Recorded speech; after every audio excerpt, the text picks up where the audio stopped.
Yes, there are scholars in the United States who believe that there is a destined for war scenario between China and the United States. They propose the Thucydides trap theory for China and the United States, as if China and the United States are bound to fight a bitter war to decide who is the winner and who is the loser.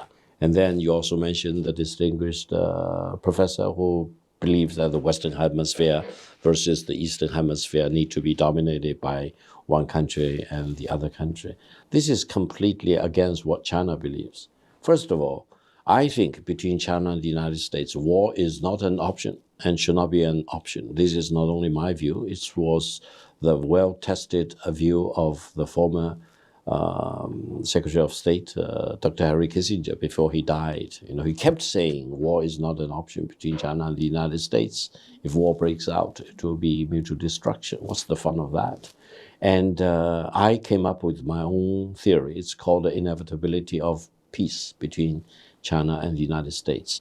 Part of the reason is that China has been developing so rapidly. And by now, in terms of armed forces, the ground force, the naval force, the air force, the submarines, for example, and the space force, and also the data information technology, as well as AI technologies, etc. China is on a par with the United States, not at a disadvantage with the United States. And if the United States wants to impose a war on China, being ground war, naval war, aerial war, space war, or conventional war, or nuclear war, or cold war, hot war, you name it, it will not win.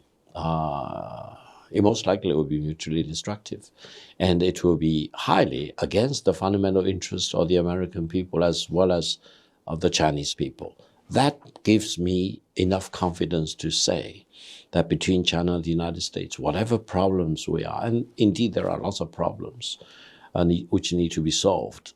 We need to use peaceful means, including, for example, negotiations, sometimes bluffing by the United States, etc., and diplomacy, mediations, whatever, to solve the problem, rather than threatening to use war, because war is not an option between China and the United States.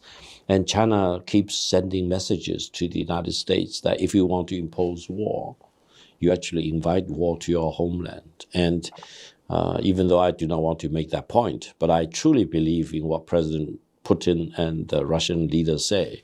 If there is any third world war to be breaking out, it will be fought on American land rather than in Europe or in Asia alone.